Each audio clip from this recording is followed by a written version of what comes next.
وَلَقَدْ أَرْسَلْنَا إِلَىٰ أُمَمٍ مِّن قَبْلِكَ فَأَخَذْنَاهُمْ بِالْبَأْسَاءِ وَالضَّرَّاءِ لَعَلَّهُمْ يَتَضَرَّعُونَ۔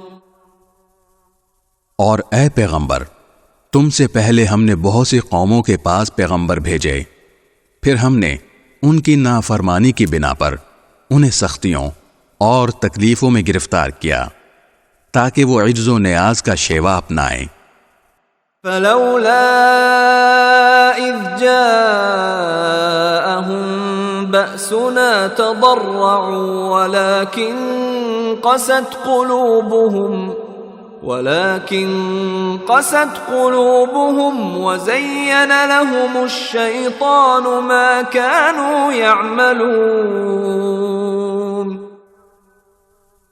پھر ایسا کیوں نہ ہوا کہ جب ان کے پاس ہماری طرف سے سختی آئی تھی اس وقت وہ عاجزی کا رویہ اختیار کرتے، بلکہ ان کے دل تو اور سخت ہو گئے، اور جو کچھ وہ کر رہے تھے شیطان نے انہیں یہ سجھایا کہ وہی بڑے شاندار کام ہیں۔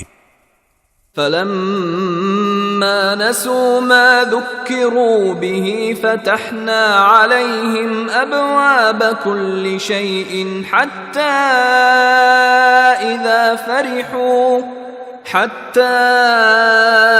إِذَا فَرِحُوا بِمَا أُوتُوا أَخَذْنَاهُمْ بغتة فإذا هم مبلسون۔ پھر انہیں جو نصیحت کی گئی تھی جب وہ اسے بھلا بیٹھے تو ہم نے ان پر ہر نعمت کے دروازے کھول دیے، یہاں تک کہ جو نعمتیں انہیں دی گئی تھیں جب وہ ان پر اترانے لگے تو ہم نے اچانک ان کو آ پکڑا، جس کا نتیجہ یہ ہوا کہ وہ بالکل مایوس ہو کر رہ گئے۔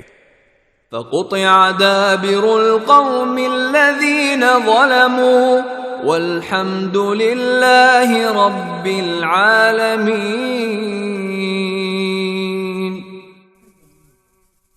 اس طرح جن لوگوں نے ظلم کیا تھا ان کی جڑ کاٹ کر رکھ دی گئی، اور تمام تعریفیں اللہ کی ہیں جو تمام جہانوں کا پروردگار ہے۔